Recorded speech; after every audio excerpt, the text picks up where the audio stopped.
welcome to the Rest is Football with me, Gary Lineker. I'm joined by a very special guest today, and I've been looking through his career. And if I did a proper introduction and went through the entirety of it, it might take more time than we possibly have. So I will do nothing more than introduce him by his name. Roy Hodgson, thank you very much for joining me and coming to my home. Pleasure, Gary. How are you, first question? I'm good, thank you. Very well. You're looking well. Thank you. Because we were all a little bit worried towards the last few days at Crystal Palace. You were in hospital, but you're all fine. Yeah, it's one of those incidents, I suppose, that can occur, but luckily that would pass very quickly, and I'm fine. Are you missing being involved, day-to-day involvement in the game of football? It's a hard question, isn't it? Because after you've been in it so long, whenever you actually stop with it, the only honest answer is, I miss it. But of course, you miss certain parts. That's the thing. If you're totally honest, you don't miss it all. You miss the fun parts. I imagine there are aspects that you really don't miss at all. Exactly. So, no, and anyway, I came to terms with stopping even 2 years before I actually did. So I got 2 extra years that I wasn't even counting on. So in my mind, I think, when I stopped at Palace in 2021, I think that was probably coming back a couple of times was in my opinion, sort of doing people a favour. We're actually talking on deadline day. It's the Monday. The transfer window closes later tonight. By the time this goes out, people will know who's moved and where. Is deadline day one of the days that you miss, or you definitely don't miss? I always thought it was overhyped. I think it still is extremely overhyped. I mean, I heard someone today on Sky Sports this morning wishing one of the reporters happy deadline day. I mean, that seems to be the level of stupidity we've reached as far. I think the whole idea is a strange one, because basically when the season ends what players you need, really pretty much what they're going to cost. And it sometimes seems to be an enormously long, drawn-out process and coming right down to the wire. And a lot of stress, a lot of anxiety for an awful lot of people, which I'd like to see diminish at least, even if it would probably never go away, because people are always looking to get a bargain and they work on the basis if we leave it to the last minute, we'll get our way a bit cheaper. One thing I would say is that it seems odd that it carries on a couple of weeks after the start of the season. I know that was to align with Europe, but now Europe is playing games at the same time. I think it makes sense to do it before the start of the season. How frustrating is it as a manager when you've got a squad and you're not quite sure whether you're going to lose one or two players from it? Must be difficult to plan. Yeah, it absolutely is difficult to plan. And what's more, you've also got the hopes of signings and the people you'd like to see come, but there's no guarantee that they're going to be arriving. And probably what you do know with more certainty is who's going to go. And of course, you always see managers saying, if we can get the replacement in, if we can get someone signed quickly enough. But there are so many managers today losing players on the very last day of the transfer window, and they've got virtually no chance of replacing them, basically, unless they find some free transfers somewhere. How involved are coaches, stroke managers in the final day of the transfer window? Do they actually get a say? I mean, I presume they're involved, obviously, in the talks before that. But on the final day, are you constantly waiting on the phone? No. I think, if one's to be honest in that respect, the day is really when the manager was, the managers that we both know from our time earlier in football, they were people who definitely did make big decisions, and they would ring up each other and say, I will give you so much money for the player, and the other guy would say, that's not enough, or we'll do a deal. Those days are long gone now. Everything's done at a much more of a commercial level, a board level. One hopes that the manager is very much involved in the conversations. One hopes that the manager is kept informed, and one hopes that the manager's opinions about what players should be coming and going are taken into account. But unfortunately, it is a big business. And, your desire, as we've seen with Mark Gay, which I fully understand, I mean, it's an incredible piece of your jigsaw puzzle and your team to lose. But there are the two sides. If the club doesn't sell him now, then they're going to lose an enormous sum of money. So it's that balance all the time. And, people they like to play the media on on that dichotomy. Here's the wicked club making money, selling the poor manager's player, and here's the poor manager losing players that will help him win 4 matches. It's just part of the game, really. It's not going to go away. There's no question of that. And if you go into a club today as a manager or head coach or whatever they like to call you, thinking that I'm going to make all the decisions when it comes to who comes to the club, how much we pay him, who goes, what the price is, you're dreaming, really. You just hope to get a good relationship with the people running the club and that they listen and take some heed to what you're saying. Yeah, I mean, you've been around, very experienced. What's your general experience of that? Do they listen to you by and large, or has that changed over the years with the fact that you're more experienced and seen perhaps with greater wisdom? I mean, I came back to England really. I mean, after that very early Bristol City spell where the club went into liquidation anyway, it survived because they allowed it to start under a new name, i.e. Bristol City 1982. But the Bristol City that existed, that we joined, Bob Houghton and I, that went. So forget that time because there was no chance of really signing anybody then unless it was a free transfer or someone who could be loaned to us. But coming back to England in 97, to join Blackburn with Jack Walker.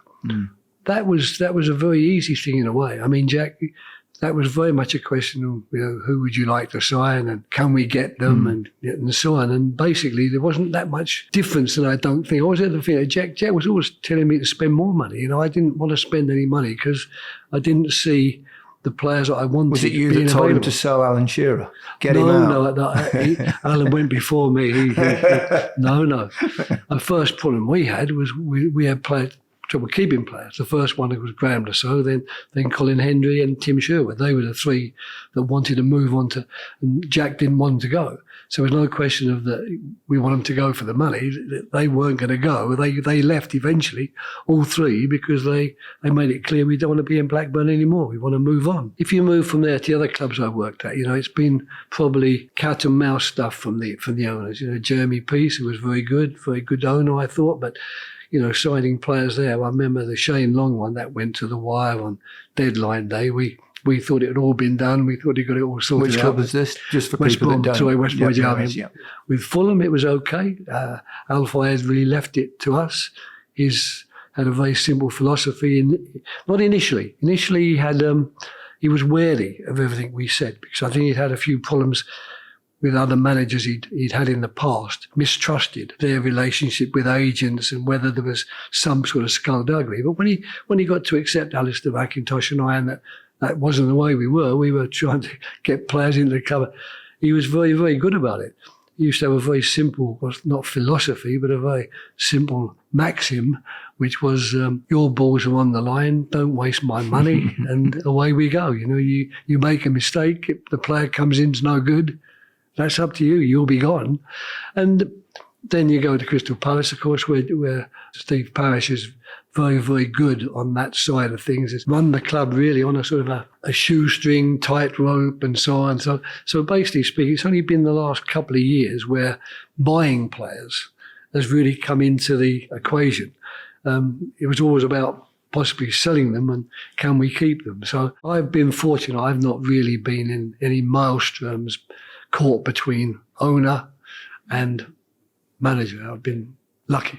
Which is good because you've had such a long career. Where did your love of football come from, Roy? It's always a good question, that one, isn't it? I can't point to, anyone in the family or my father. I mean, my father took me to football very early on, from the age of 5 or 6, we would walk to Selhurst Park from where we lived in West Croydon.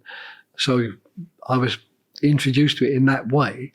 But basically it came, I think, from the mores of the time, really. Growing up at that time as a schoolboy in what would it be, I suppose, like mid-50s through to the mid-60s. Football, that was it. You went to school. If you like sport, and I did like sport, of course, you had 2 choices. You played football in the winter and then it became too hot to play, so you played cricket.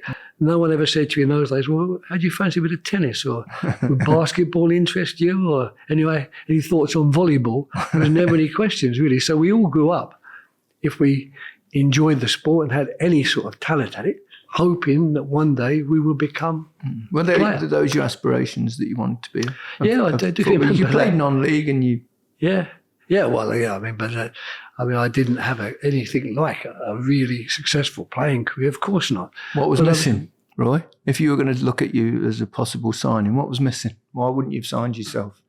Yeah, a bit of everything, I would say. I mean, so he didn't have the pace. Really wasn't strong enough, I didn't think. If I had anything, it was some sort of technical ability and intelligence. That sort of thing. So it got me through the night, got me to South Africa to play for a couple of years, but it was never going to what was that like? Because that was during the apartheid time, yeah, wasn't it was interesting. Yeah, it was interesting because every year they did a deal. Again, it's hard for people to understand this with football players today, but players in the top division then, they were quite happy to go to South Africa to play for a couple of months to earn a bit of extra money during the summer. And I'm not talking about anybody. I mean, Frank Worthington, you remember one of your guys. Frank was my hero growing up at Leicester. I knew Frank well from the time. So Frank Worthington was out there, Gary Sprake, Geordie Armstrong came out. I mean, all these type of players came out to boost teams during that little short period of time. And then often, apart from that, it was a mixture. It was a mixture of quite a few South Americans, because there were some South American coaches, some of whom were quite young and very talented, some towards the end of their career. And then there was quite a few English players who'd been quite famous. Were you aware at the time of the apartheid issues and what was going on? Yeah, because sport was very much involved in that, wasn't it? Well, we played in Pretoria, which was quite, one of the very big townships is in Mamelodi, is in Pretoria. They weren't allowed anywhere near the ground. So I mean, they wanted to. You'd see them on the outskirts trying to peer through. They had their own football. Their own football was strong. Yeah. How did that make you feel?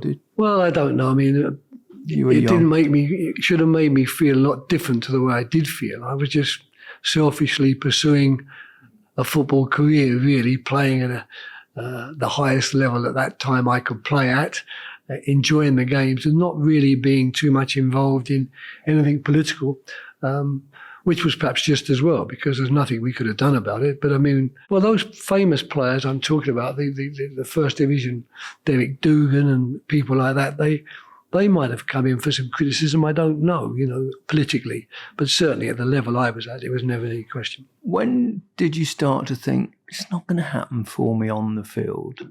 What about off the field, coaching? Well, I think I owe that to Bob Houghton, really, who was, pardon me, playing. Bob Houghton. We were very, very close. And he took an interest very early on, and we were like joined at the hip for a period of time. And, his interest provoked my interest. We started, in those days, the coaching badges were very simple. There was a preliminary one, and it wasn't too difficult to get onto that, really, if you could kick the ball and whatever. So it starts there. And then after a period of time, you try to get onto what was the full badge course, which was the one which could really give you some sort of platform into serious professional football. And it was Bob all along. I think Bob was the youngest full badge coach at the age of about 26. And we were doing it in tandem, of course, with playing, but I think we probably did realise. And then another thing that Bob did, I mean, he'd taken himself off to Teachers Training College to be a PE teacher, to maintain, if you like, the best that you can do in terms of closer you get to coaching is PE teaching in England at that time, because it was only football and cricket, which we both could play. And I mean, even he pushed me in that direction as well. So I was very fortunate that. So you did some teaching in schools? I did 6 months in England. Sorry, not 6 months, a term. Yeah, a term. I taught at a public school, amazing enough, a very posh one called very close to where I ended up training every day at Beckenham, called Alliances. It was like parents who wanted to get their kids into Dulwich College, and the kids maybe didn't quite make it. They'd send them to Alliance instead, which was just down the road. But I gave that up after one term to go and play football for 2 years in South Africa. And then when I came back, I did a year. And strangely enough, half of that year was in a school also in Dulwich, but in the less posh part of Dulwich, where the school children were very different to the public schools I'd been teaching a couple of years earlier. And so you get into coaching, and then it happens for you in Sweden, of all places. How did that transpire? Again, I think it was Bob Houghton, wasn't it? It was Bob, yeah. He'd taken me to South Africa. initially, although we split up. He didn't stay very long in the club, so I did most of my time there on my own, as it were. He came back to England and went with Bob Robson to work at Ipswich for a while with him as one of his staff. And from there, he got this chance to go to Malmo in Sweden, which was this was in 1974, which was a good offer, good chance for him. Very young, but it was a huge success. They win the league in the first year. In the second year, they do the double. And then, because he'd done so well, so young, because normally the English coaches that had gone to Sweden have been recommended by the FA, and they're often quite famous English coaches, but not the type that the Swedes maybe were looking for.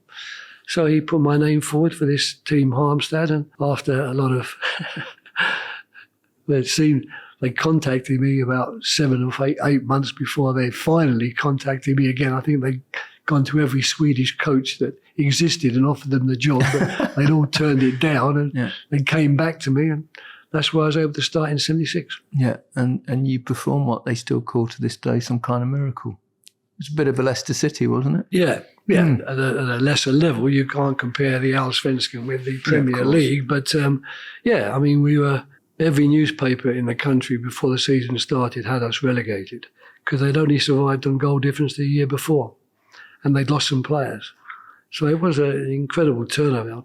But we were lucky, Bob and I, in a way, that it was still there's a lot of tactical naivety around. We were tactically naive as well, basically. But it was a time when the German football dominated the world. Sweepers, and it was very simple, sweeper and and man-to-man. So if you did something which wasn't sweeper and man-to-man, you could cause havoc. It took them a while to work it out. So you're working with Bob? No, I never worked you were with on your Bob. own there? No, just to make it clear. Because he was at Malmo. And I was at Halmstad. Yeah. He left after the European Cup final in 79 to go and join a club in Greece, which only lasted a very short time. And he went to Bristol City. And then from there, he called me to go and help him as his assistant at Bristol City, which I did in 1980. So what's it like then? You're in Scandinavia there. You're an Englishman. You're coaching young Swedish players by and large, I would imagine. Some older than me. And some were older because you were so young. Was there a degree of difficulty there? Were they going, well, what is this? We don't know this guy. He's not done much. And then he wants to change us. We all play man-to-man and sweepers. What's going on? Was it difficult? Well, funny enough, it wasn't, but it should have been. So when you ask that question, I think back and ask myself, how could it have gone so smoothly, really? How did we not face the problems? I mean, it didn't seem to me there was any real questions in that respect. I mean, they took everything on board. And I think our naivety was naivety in the sense that we knew what we knew. We weren't so tactically astute that we knew everything there is to know. But what we did know is what we'd been taught by the FA. We knew about width in attack, depth in defence, all these type of things. We knew about the things you talk about today, being compact, pushing up, pressing from the front. Certain things never change, we knew, whatever they done. We knew all those things there, and we believed in them, and we believed we could coach them. And we did. And we coached it almost roughshod over people. There was no question, right, lads, what do you think? When their goalkeeper throws the ball to the fullback, are we going to push in on him or are we going to sit back? There was never any question. This is what we're going to do. When the ball goes there, that's what you're going to do. And that's the trigger for you. And you make certain you get in there. And when the ball gets transferred, we're all going to do this.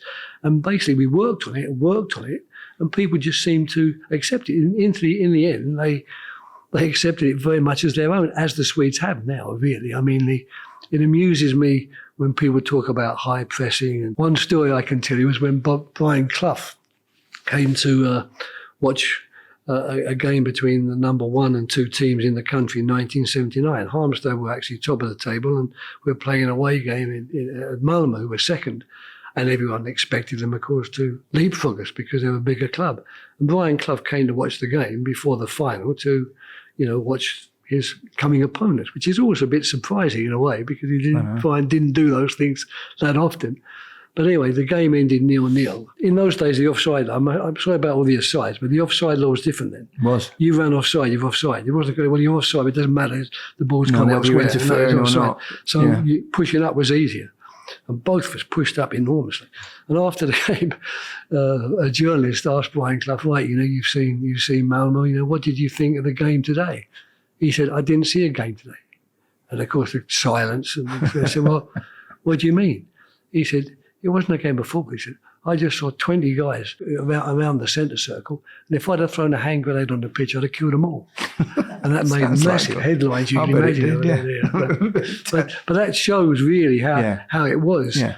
And, the high press wasn't invented in the last few years, was it? No. It's always been there. The thing about the high press, it's very simple. It's not difficult as a coach to say, here's my philosophy. I want a high press. That's not difficult, that. You're not hard to persuade front players that go after that because you might get the ball back. You haven't got to wait for ages, so it's easy to sell. But the hard thing to sell is your back players coming that high up the field and holding that line. Now, that's the hard thing. And if you don't do that, you can forget the high press. Yeah. You can't have both, unfortunately. No, you can't. We'd love to. I mean, you look at a team like Barcelona now, they're taking it to absolute extremes of the high line. But they don't even drop when they've not got the ball. But they get caught.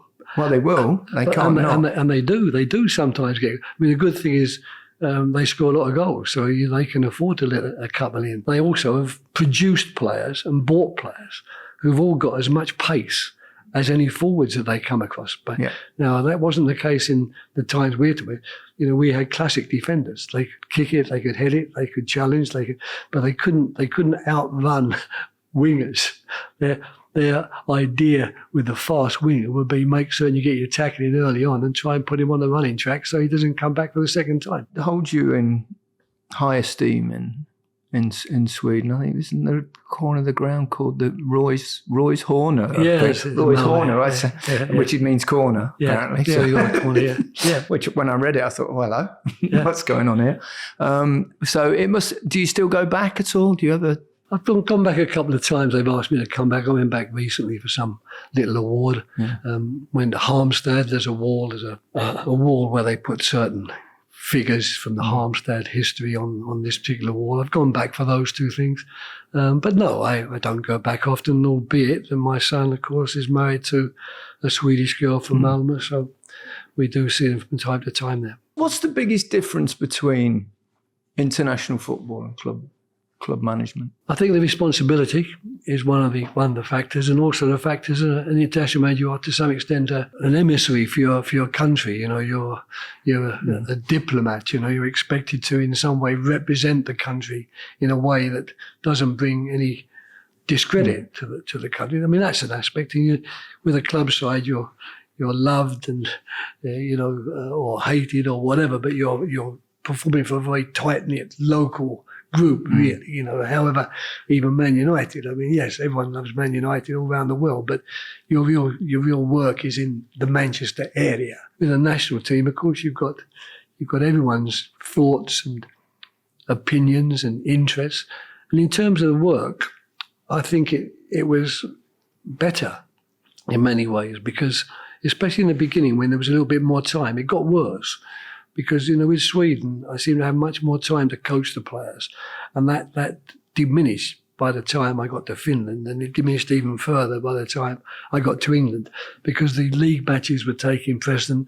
Players were playing Sunday night. You used to get more time. In fact, didn't you change things and used to bring players in to train for the national team, even though they were still in the club season? Yep, with Switzerland, we were able to do that. They gave me that opportunity for a period of about, I think we must have done it for 4 or 5 months at least. Once a week, the players would come and join us for 2 days on a little mini training camp and then go back to their clubs and play the club for the weekend.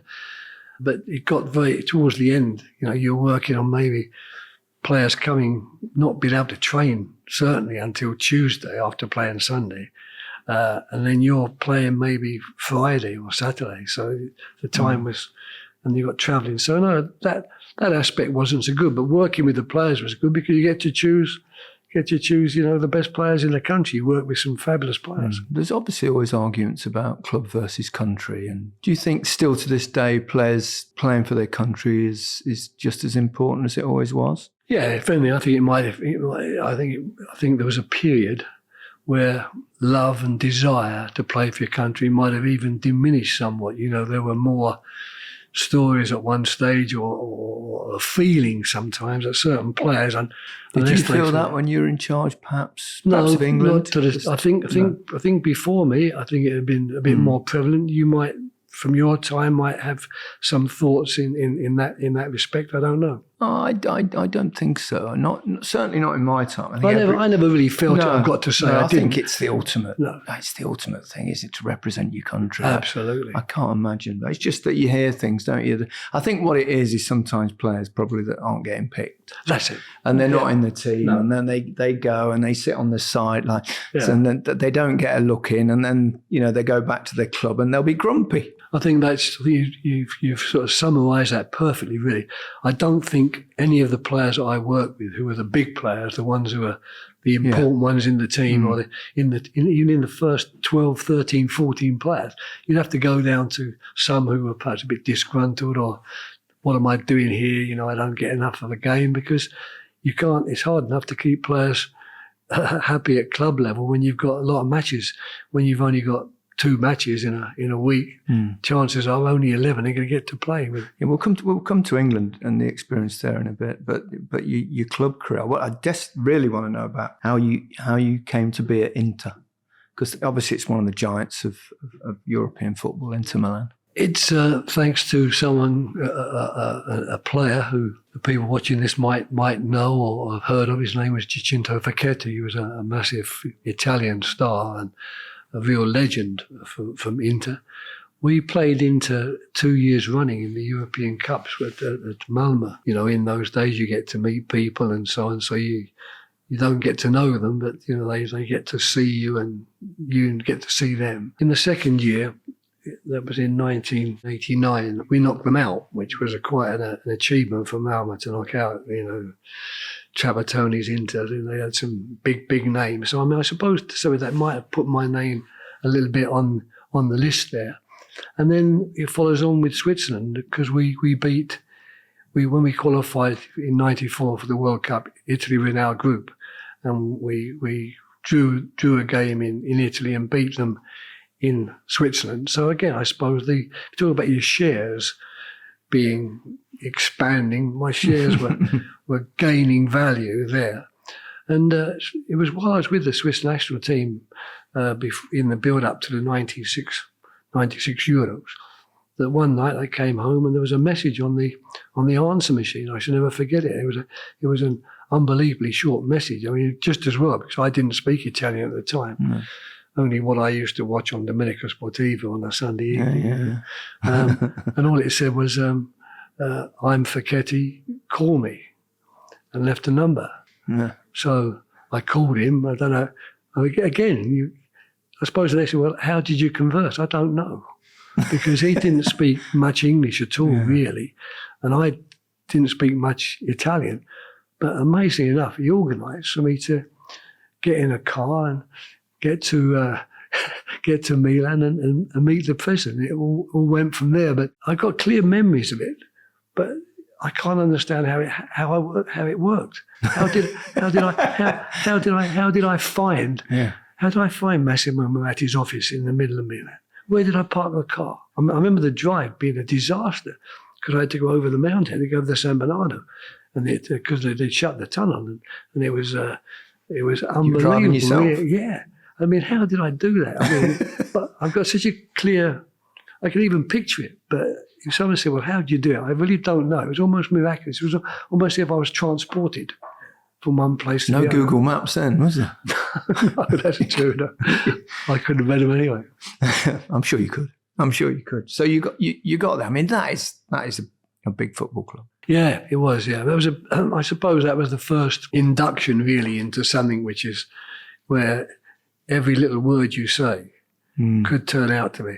I mean, I started giving interviews in Italian quite early on. Did you study? Did you go to school? No. You just picked it up. Well, I picked up a lot on that Domenica Sportiva. Yeah. And don't forget, I'm talking about football. I'm not talking to scientists or politicians. I'm talking to people asking, what's the team going to be and can you score enough goals? I made a mistake with there's D and Da, and one is meaning that's where we belong, and one is this is like where we in the middle. This is where we are. And I said something about we're in the middle of the table. What I meant to say is at the moment we're a middle of the table team. We've got to get better. But they translate it because I'd used the wrong preposition. That's what we are. We're a middle of the table team. We should never get any higher. That's almost suicidal. And another time you're doing a coaching session, just doing it normally, and shouting at instructing the players. But of course, there's always people around the sides watching, and that gets reported that I've had a bust up and blasted some player. Of course, I'd never come across any of that. Where I've been working, no one would have dreamt of trying to drag things like that up. Who were the players that you worked with that you most enjoyed back then? Maybe in that inter-team. Loads. But enjoyed, I suppose. Paul was there. Paul Ince was very good during the 2 years I was there. Paul. There was a very young Xavier Zanetti who was obviously going to have a good career. The second year's team was more famous. That's when the Winters and the Djorkaevs and all those guys came in. Zamaranos came in that second year, and then when I went back for about 2 or 3 months after I left Blackburn, that was the real sort of champions team. But they were far from champions. They had a really bad time. But that was Ronaldo and Simeone and all that lot. Could you feel when you were at Inter that you were at a giant of a football club? Did it feel any different? Again, it should have done. I look at myself sometimes and think, how did you not really understand and come to terms with? For me, it was just working with the players and not even taking them into consideration enough as well. The type of thing, it was almost a blind faith in that the way we're going to work will be good and will help us succeed. Looking back, I would, of course, do things so differently. But would you also left because you walked out, didn't you, when Moratti wanted you to stay, or was it not quite like that? Well, it was, because funny enough, Jack Walker had asked me earlier in that final season, the season we got to the European final and lost it on penalties. He'd asked me earlier to come there. And he'd even come into a Jack fashion. He'd come over with his wife and taken Sheila and I out to dinner. And he actually had a cheque, which was, he handed me the cheque and said, this is like once you come here, that will be, of course, deducted from your wages, but this is a sign of good faith from us. There's a cheque. And I said, I don't want to. No, he said, you've got to take it. I'd never used it. Of course, it went back to him because I called him back a few days later after speaking to Massimo, and he said, no, I don't want you to go. I want you to stay. So I aborted that potential move then to Blackburn to stay. But I always had a feeling somewhere that he would have been happier if I had left. Don't forget, these days, 2 years at any club, you're starting to be, past your sell by date. Can't we get somebody new? Is it possible for a coach now to there are exceptions, but not that many.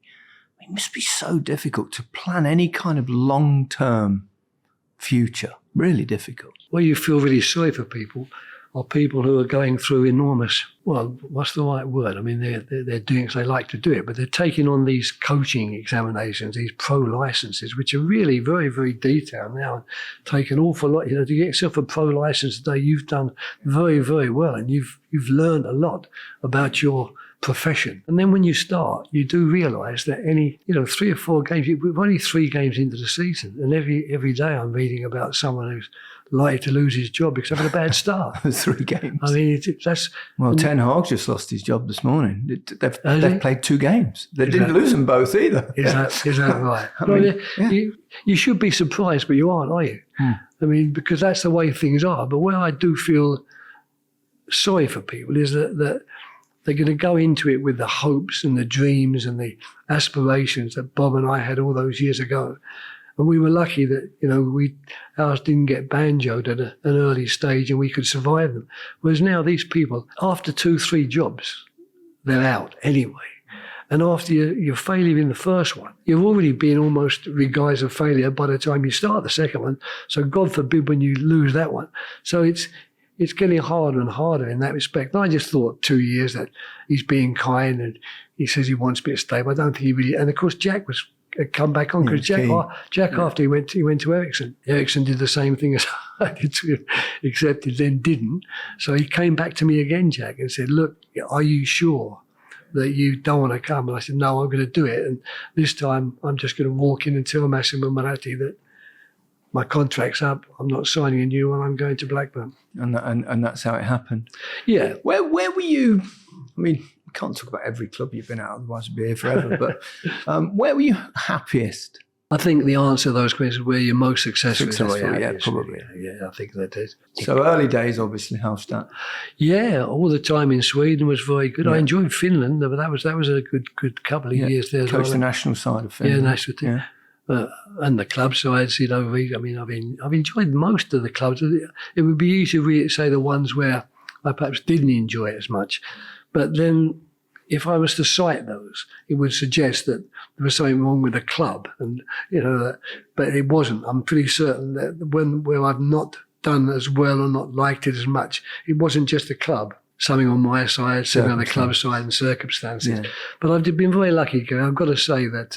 you had a phenomenal career, really. I mean, any career of your longevity will have had ups and downs. Of course, yeah. Ups and you've had, obviously massive ups, but downs. What were difficult? Liverpool, is that hard? Well, it was hard in the sense that again, I went there at a time after quite a successful period. Really, the Fulham had been very, very good and just done very well at Finland, and then come back to Fulham, and so I'd had 5 years really of very successful work. That culminates in the final, which we lose. But I mean, sometimes you can lose a final. If you're Fulham, you can lose. I mean, that was an extraordinary, Madrid. that cup run as well. We'll come back to Liverpool, because let's talk about that, because that was amazing, wasn't it, in the Europa League? Yeah, that was fantastic, all the way to the final. And I never forget the game against Juventus when you lost, if I'm right, 3-1 the first leg, and then they scored first in the second leg. Yeah, that's right. And it was amazing. Yeah, it was incredible. Must have been one of the highlights of your football. The atmosphere as well. I mean, Fulham was famous at the time for people spending more time looking at the boats on the river than watching the actual football. It's a very civilised place to watch football. I went last weekend, actually. I saw the United game, and the new stand. Beautiful. You have a nice lunch before. It's it's a civilised place. Yeah, it is. And it was very, very quiet. It was so quiet. I mean, I don't know how many telling stories is maybe not what you want, but it is exactly what we want. One of my favourite ones was when I'd first gone there. I went there in January 2008, right at the very start, January the 1st, I think. And the club was in the bottom three. The idea was that we get off to a great start and we'd start putting. We did just the opposite. I think the first 4 or 5 games we didn't win any of them or get any points, so things weren't getting any better at all. So the atmosphere was getting quieter. It wasn't volatile. It's volatile as far as Fulham gets volatile. Exactly. Yeah. But one day we had a player, good guy really. He'd been bought for a bit of money the year before. His name was Diamanti Camera, and they bought him for about 12 million from West Brom, which by Fulham standard was a big money, but he'd not succeeded. So I came and unfortunately didn't get in the team with me either. It was a substitute.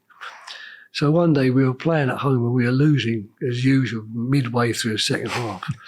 And suddenly there's a great big shout from the crowd and you could hear it so loud, "Hodgson!" And I sort of spun around, like, how dare you? "Put the camera on." I looked back at him. There was a little staring match, and he didn't say anything. He just looked. We looked at each other and turned back in. Anyway, the game goes on. And now we're getting close to the end. And he was a forward, Campbell. He could. In fact, he kept us in the league a few months later, like a year or so later. So we said, what are we going to do? Well, give Joe a run.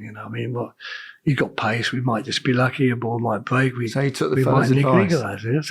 So he's lining up. And they've got the board ready. He's up there on the side. All of a sudden, the boy said, "Hodgson!" And I spun around. What? He said, "I was only joking." That's the most Fulham thing ever. The smile. I had to smile as well. Did you? Yeah. I mean, you must get a few chants from the crowds. I mean, largely you'll need your. I thought that was a real. I wonder. Often one, because I've told the story many times. I often wonder if the guy who actually was the author of the story has ever heard it and thought, yeah, that was me. I did. Yeah, I wonder if he is. Let's take a little break and then we'll discuss more of all things football when we come back.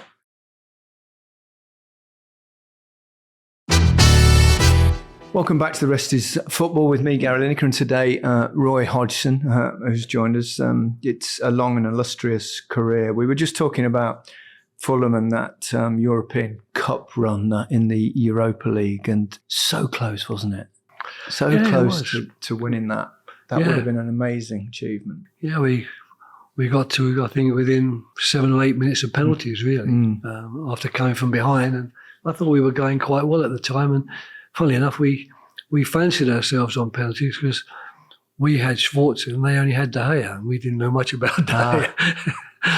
A young goalkeeper turned out to be one of the best the Premier League's ever seen. But at the time, we didn't know that, but we knew our one, Schwarzer, was very good. We thought we could win this, but it was really unfortunate. It was almost an own goal, actually, from Vedder. But to be fair, the fans didn't hold it against us anyway.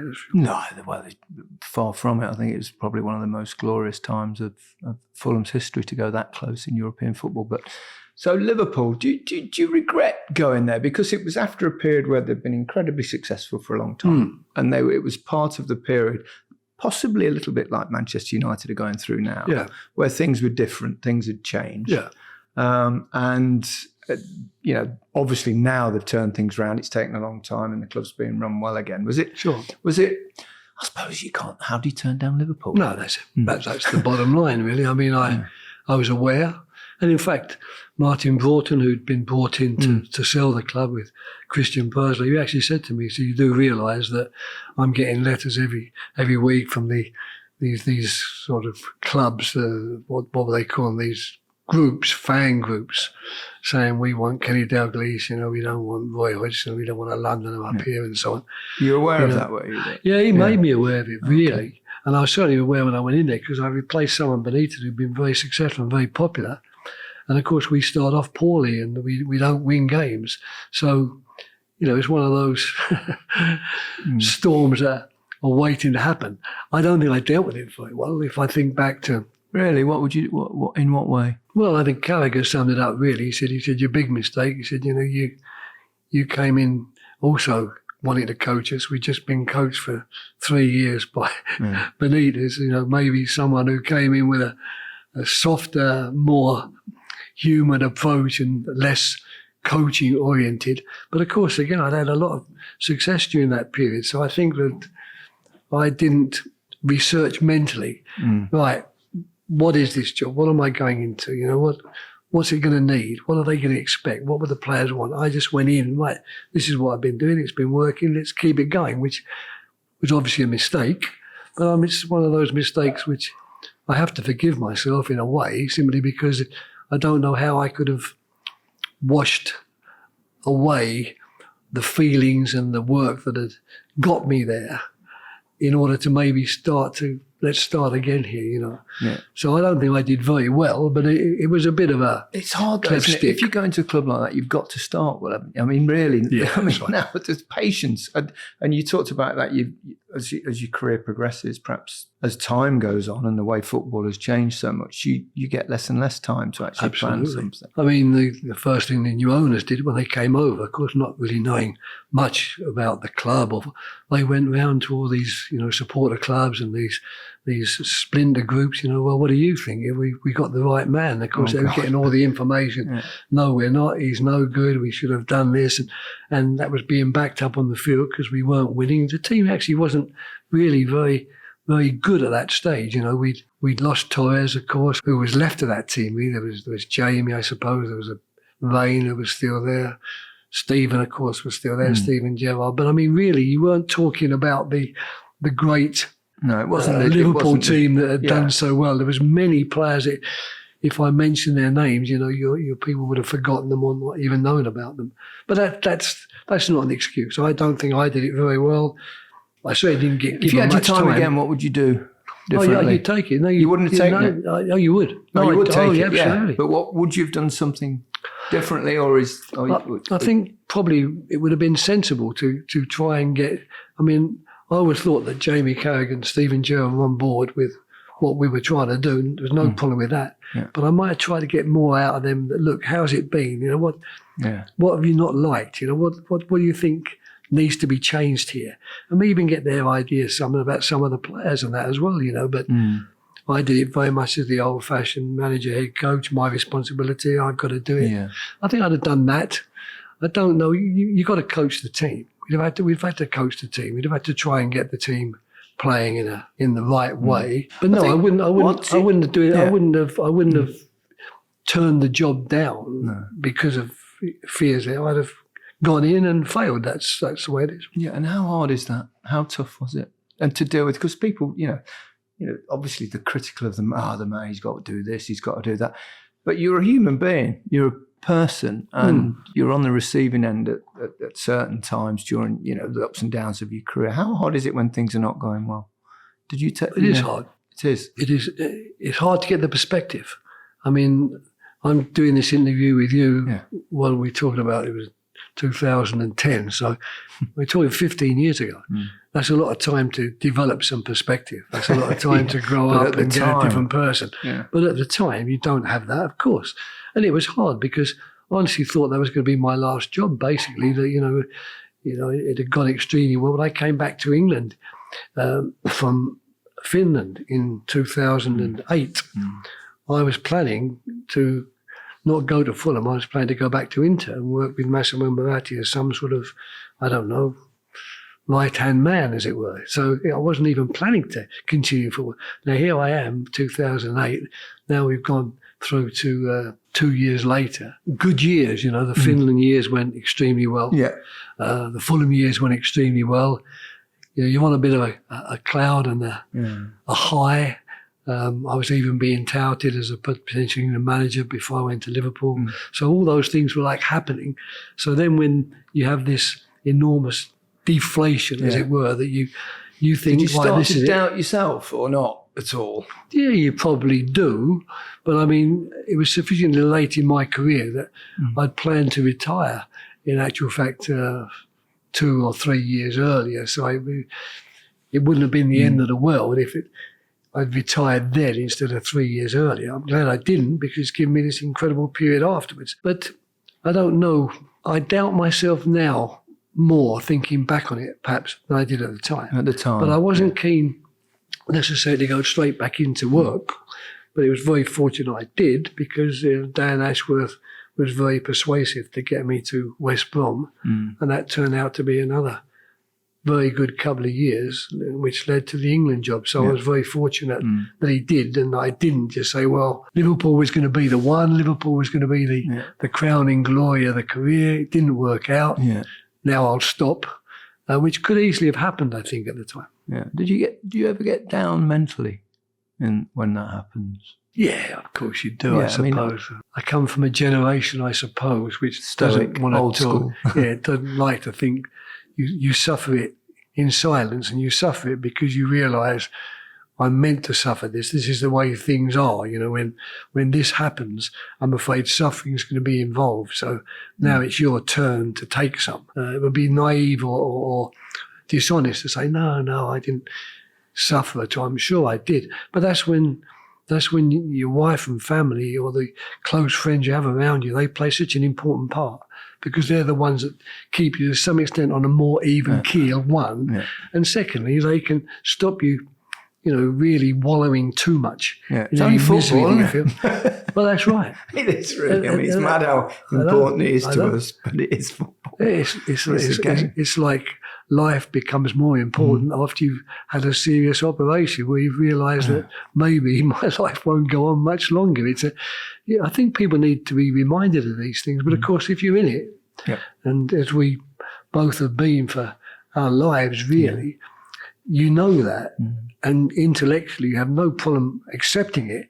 But of course, when you're caught up in the maelstrom of it, then it's very, very difficult. Absolutely. I always say it's the one ever present in my life.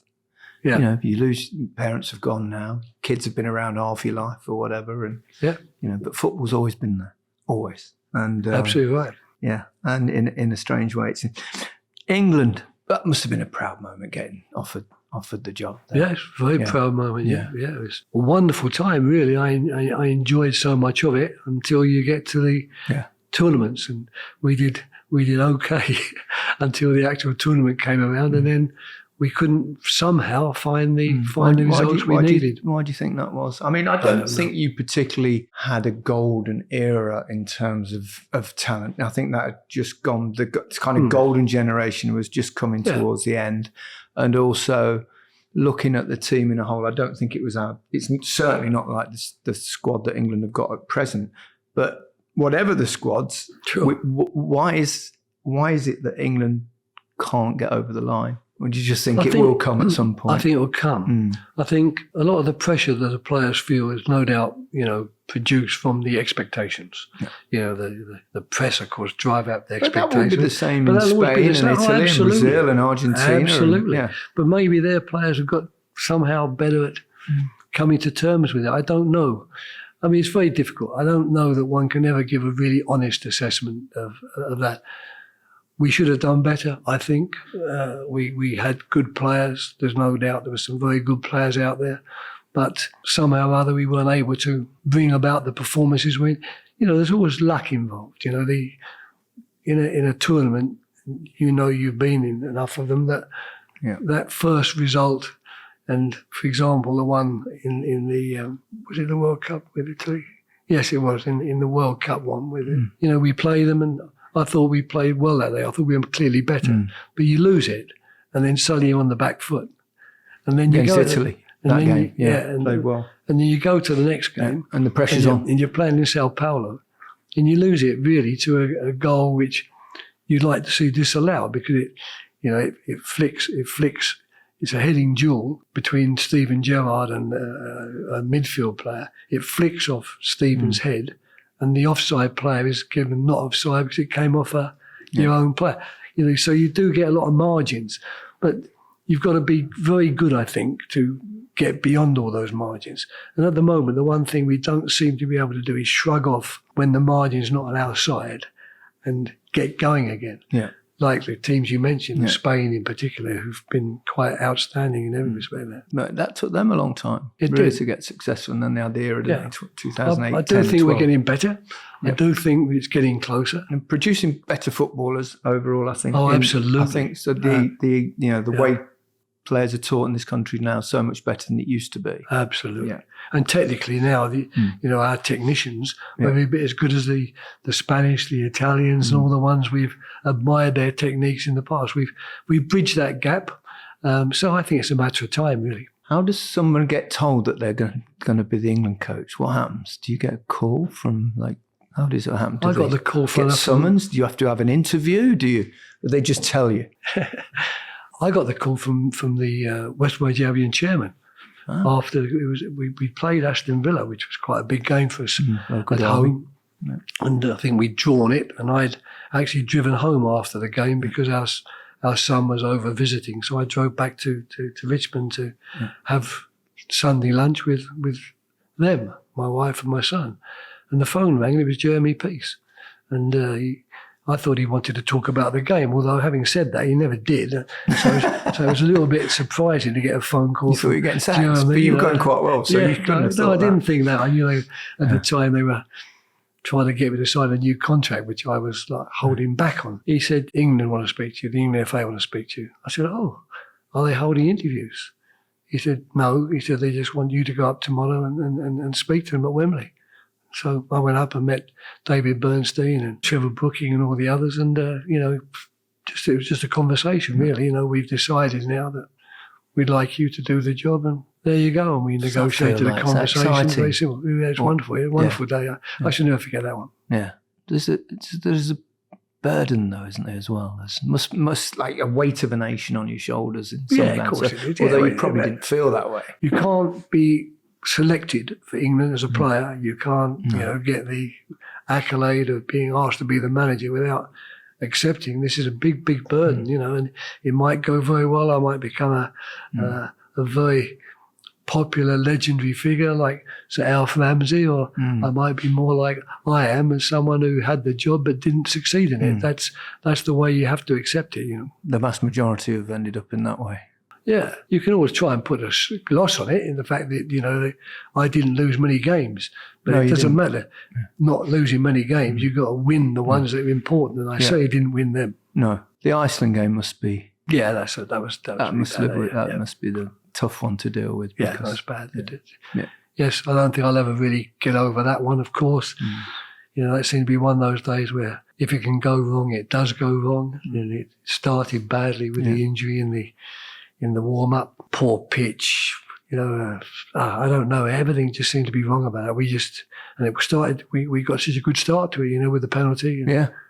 No, that's one I'm afraid I shall have to live with, and if I don't want to depress myself, try and put it out of my mind as often as possible. All right, we won't linger on that one. No, I don't linger on it. I mean, you walked straight away after that, didn't you? You just my contract immediately. I know, but you also made. Yeah, I made it clear that I'm not going to sit here and hope that I don't expect to be offered a new contract. I don't deserve to be offered a new contract after this result. So, quite simply, What were the players like? England players to deal with generally? I mean, like you said, I think they want to play for the country.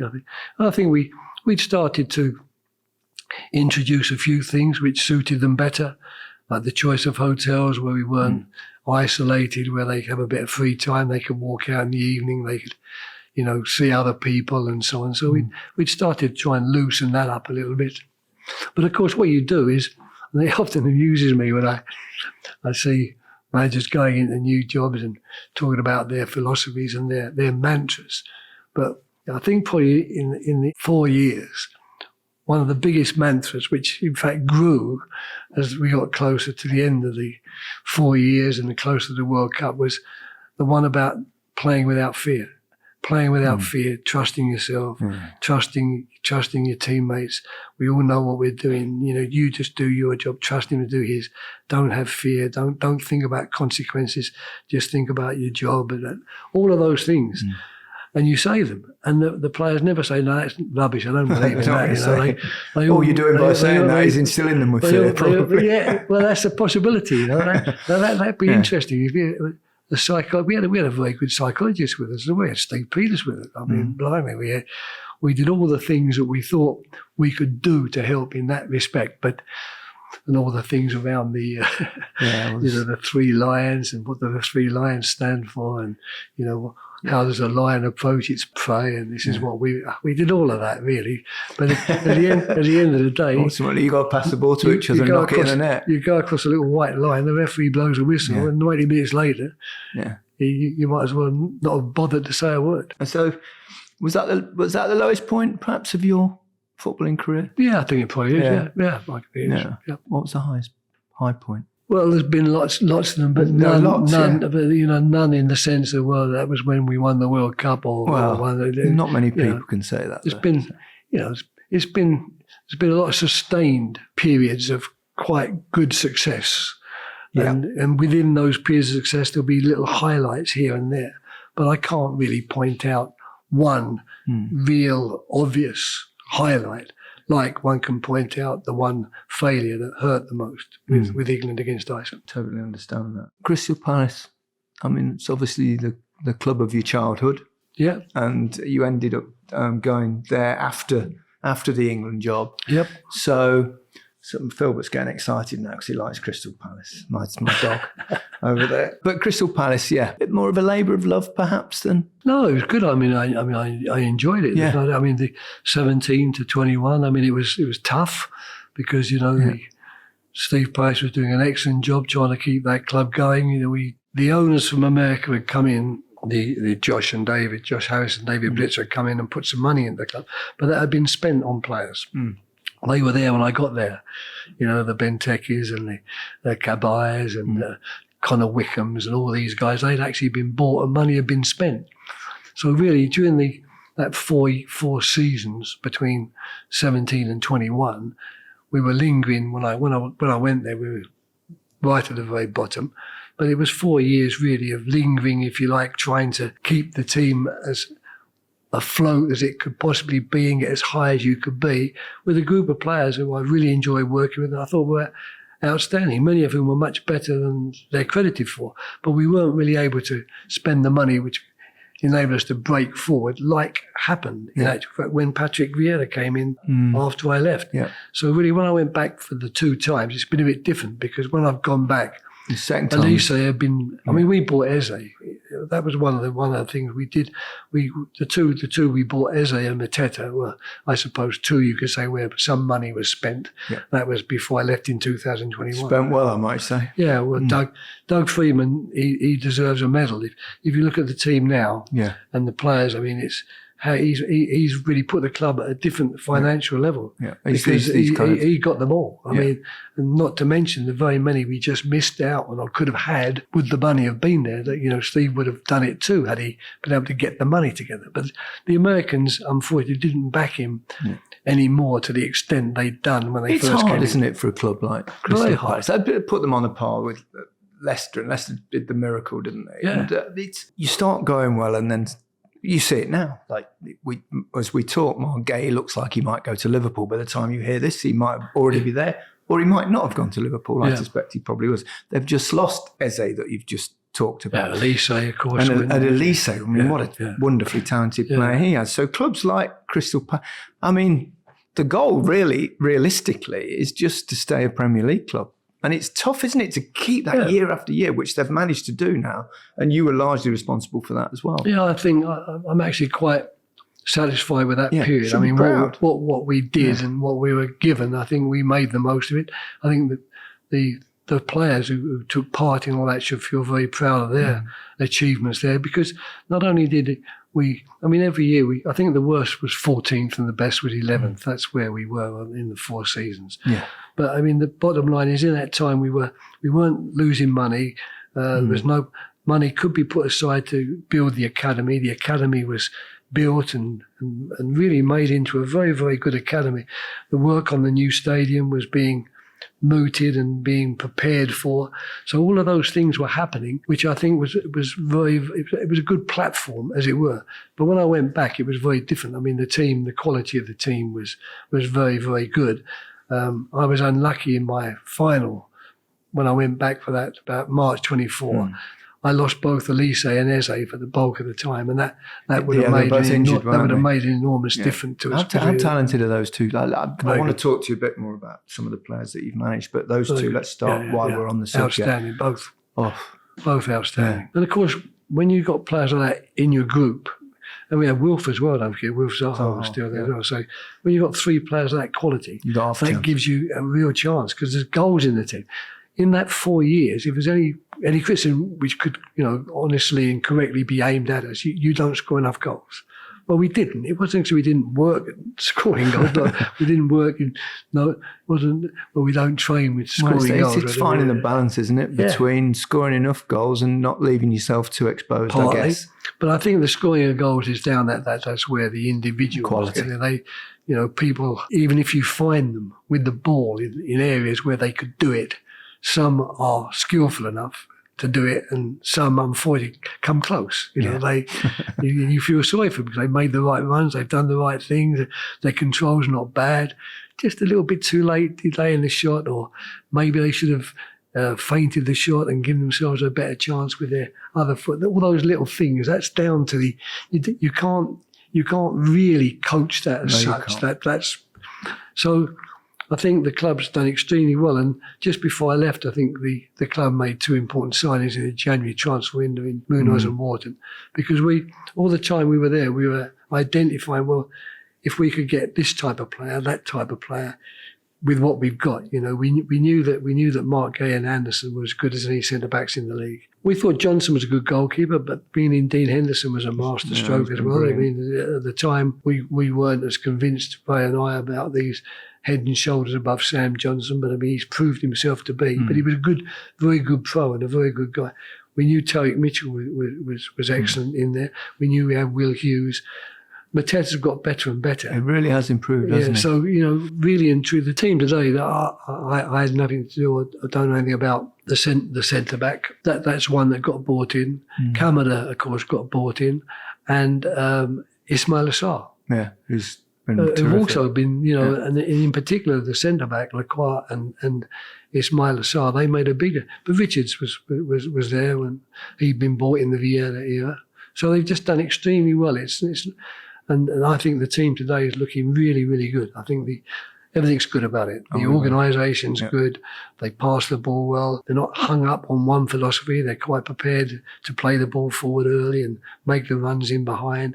But the one thing they do, like all good teams should do, every time the ball's lost, they defend well. And they're hard to score against. And to be fair, if anything, during the years I was there, that was the one thing we could say for the best part, we were quite hard to score against. Oh, absolutely. Let me ask you, right, you've coached some truly great players. Roberto Carlos? Yeah, that didn't work out. Yeah, he didn't. Roberto, Didn't he get a bit grumpy because you wanted to play him further forward or something? Was that? No, not really. He got sold. Oh, he got sold. Yeah, he got sold. Okay. I backed, if you like, the chief exec at the time was desperate to bring some money back into the club because he thought Massimo was sort of hemorrhaging money at the club and wanted to bring some back in. And he was the only really saleable player for Paul would have been saleable, but and of course I sanctioned, I suppose, his move to Real Madrid. He should thank me for that, really. But he did all right there, didn't he? He was a lot younger. He still wasn't the Roberto Carlos he became. Of course. No, he was Brazil under 21s that they signed him from.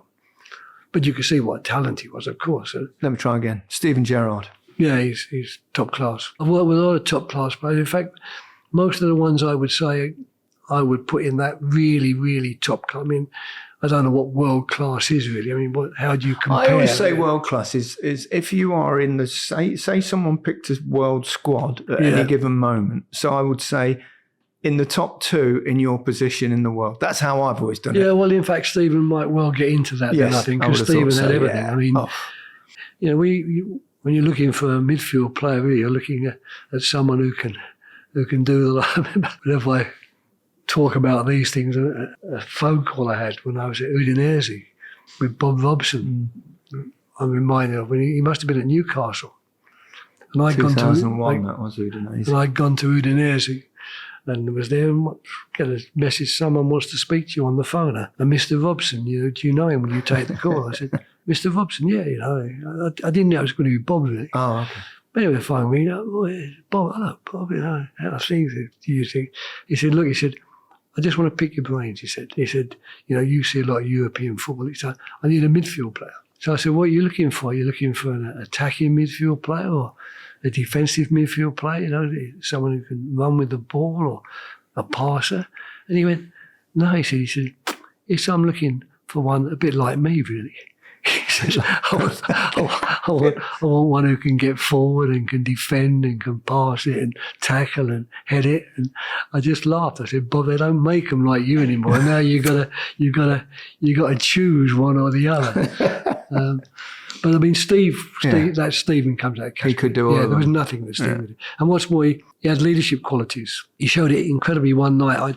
We were in that European Cup competition, and I was trying to rest players sometimes, between the games. But we were playing Napoli, to be fair. We beat them in Napoli. We were playing in the return leg. But I still thought, well, we were a goal up and we might get away with this, and I'll leave a few players out. And of course, that didn't go very well. Put the squad players in, and we were losing at half time. So I put Steven Gerrard on. He just changed the game. The game changed. We won it comfortably in the end. So that's what he could do. Yeah, very, very special talent. Yep. Wayne Rooney? Yep, another very, very special talent. I don't know that I really ever saw the absolute best of him, but I mean, certainly he's another one. I think with Stephen and Wayne, that old adage that, if you could draw a player that you're looking for, wanted, you would draw Wayne to be a forward and you draw Stephen to be because both of them had, and what's more, both very, very good characters and good professionals as well. One mustn't sort of dismiss the quality of people in terms of their lives and how they are in the dressing room with other people, but also in terms of their professionalism. You know, you need people who are going to, when they're in training, what they're going to do in training will be an example, if you like, to others. And I put Wade and Stephen in the category there. Yeah. John Terry. I like John very much. Much chance to work with John was excellent. Yeah, I was very unlucky there that I couldn't have both John and Rio. Yeah, that was the problem. There was some criticism because you left Rio out, and there was also talk that you did it because they'd had the fallout. Well, that was it. I mean, basically that was it. I mean, there was because they had the issue with Rio's brother. Anton Ferdinand. Yeah, Rio was making it clear, basically, that he wasn't going to be reconciled at that time with John. Yeah. So John wasn't kicking up any fuss about it. So it went to John. It could just as easily have gone, I suppose, to Rio, and I'd have loved to have had them both. But was that frustrating? Well, I managed to persuade Rio to come back, actually. Before we were playing in Montenegro. And we had a lot of injuries at the time. And I mean, John had stopped then anyway, because John had to stop when the FA decided they were suspending him. He resigned, from which I thought was a great pity, because in 2012 in that tournament he'd been very good and I got on very well with it. But so about 6 or 7 months after the tournament ended, we needed a centre forward, and I think it might have been Gary that said, well, why don't you give Rio a try? So I called him and he agreed to meet me. We had a very good meeting. He's a very intelligent guy, Rio. He's a very nice fellow, Yeah. And actually, he did say, okay. Well, he said to me, is this just one-off? He said, you're just telling me to come back? I said, no, not at all. We'd love, if we could get you back on board, that would be lovely. So if you play in this game, of course you'll be with us. And when we qualify, because I think we were going to qualify anyway, you'll be very much in there. So that evening when we parted, I thought I'd produce some sort of coup there. But he was having problems with his back at the time. I remember he was having serious problems with his back, and he was using, to some extent, the international breaks to try and help him with his back. I think he went away and thought about it and thought, well, if I do that, it's going to be more games. And I'm sure so he rang me and said, Alex would have had a little... He might have done. A little word probably as well. He called me back and said, look, I'm sorry, I've rethought it. Yeah, you've been incredibly generous with your time, Roy. I just want a couple of things. If you had to give advice to any kind of coach in football now, going into the game, whether he's a player that he'd done it or whether it was someone like yourself who's gone perhaps through a different kind of way of getting there, what would your advice to them be? Well, I think everything's cliched when you think about what you'd say. I mean, the one thing I think the Americans are very good at, I don't think you should ever crush people's dreams. It's all very well for us here, after long careers, to say it was tough today for people going into it. Yeah. I think I'd be very careful to make certain that nothing of that instance came out. It would have to be, look forward to it. I talk a lot about preparation. I've always been very, very strong on the preparation for the training sessions and getting them right. But I think I should have gone sometimes beyond that. I think you need to prepare and research more how you're going to be around the place and around the team and as a person. So I think I'd definitely advise them to take care of yourself. Give yourself the best possible chance with your preparation, your thinking, who you're going to get to speak to around you, who you're going to rely upon, all of those things. Give that an awful lot of thought there. And then I think all you can do then is say, and then, go in and make certain that you do all the things you're going to tell your players to do, i.e. fully concentrated, work hard, show resilience, all the things you're going to be preaching in your team talks. Make certain you're doing that in your job as well, because I think that's a very important aspect. You must be immensely proud of your career and what you've achieved. I suppose I am, Gary. I mean, I'd be very fortunate in the fact I've been given a lot of, accolades and, things. Quite rightly so. I mean, there's not many people survive in this business as long as you did. I think probably the thing I'm proudest of, in a way, is the acceptance, the fact that I can talk about Bob Robson like that. I could talk about Terry Venables that you'd have worked with, and all those people. Talk about them as people who became friends. People that I was able to speak to on the same level. As you've mentioned that, are there people now coaches in the game, the managers in the game, and I know that far more come from foreign fields and different places now. Is there a togetherness there? Can you bring up like Pep Guardiola and have a chat, or can you? I think you can. Yeah? I mean, to be fair, you don't do it that often, and No, I certainly do. But I'd like to think that if I really needed to speak to Pep about something, I could get his phone number and he'd be happy enough to speak to me. I think that there's much more. I don't know there's the closeness like there was going back into the 70s and 80s. No, because there are no places to share a glass of wine anymore. It's basically there's more hugging in a way. They all hug before the game and hug. We didn't hug so much, but we spent an awful lot of time afterwards talking in the room, and there seemed to be it was the old thing that football's a village. If you were lucky enough to get work and be accepted as someone who deserved to have work in the village, you achieved some sort of status, maybe just the status of a villager, but at least you were there. I think that we've lost that a little bit now because, basically speaking, we don't have the same possibilities to speak to each other and really get to know each other. So, for example, the way I know David Moyes, for example, in those last 4 to 5 years at Crystal Palace, I don't think I could really say I got to know anybody like that. Yeah. Because I knew him earlier. In the old days. That's the point. Yeah. And times change, I suppose. They do change, and that nothing wrong with that either. No. I'm not suggesting that it was better in the old. In fact, often it was worse, because what do you talk about? But everything's going to become a little bit more geared to the imagery, the images, and the image you present, and the image around football. That's become more and more amplified, I think, through the years, simply because the game is, you've only got to go back that far. If I go back to Blackburn days, there wasn't the TV coverage, the mass media coverage, there wasn't the social media, all the things that people have got to deal with today. I think that does prevent, to some extent, that closeness that we once would have had. And as someone that was involved in all those eras, is there aspects of it now that it must be quite tiresome? The media duties alone, I suppose. I mean, I remember when I played, a couple of journalists would turn up on a Friday before training, and you'd occasionally, in fact, you'd be quite excited if they wanted to interview you, because blimey, me this week. And then if you scored a hat trick or something, you might do a post-match interview. But now the demand is incredible, isn't it? Everyone's doing social media and all this kind of stuff. A lot more friendships as well, aren't there? Players and journalists and managers and journalists. Get on with the journalists. There seems to be less of that.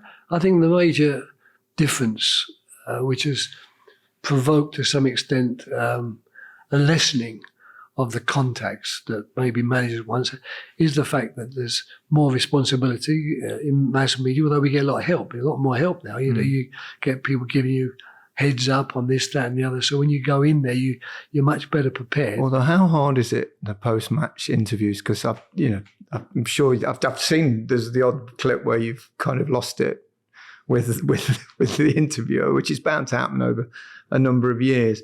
That must be the work when you've got to do a post-match interview, because it's part of the whole Premier League thing, and you've just been beaten and some terrible decisions happened at the end of the game, or somebody asked a stupid question. Well, I think it's an intellectual process. I mean, you're prepared for it and you go in there. Just every now and again, I suppose you might get fed up with going through the intellectual process and that's a good way of putting it. Allow something to come out that, maybe in the old days would have been, fairly commonplace. There's one hilarious YouTube with Walter Smith after a game.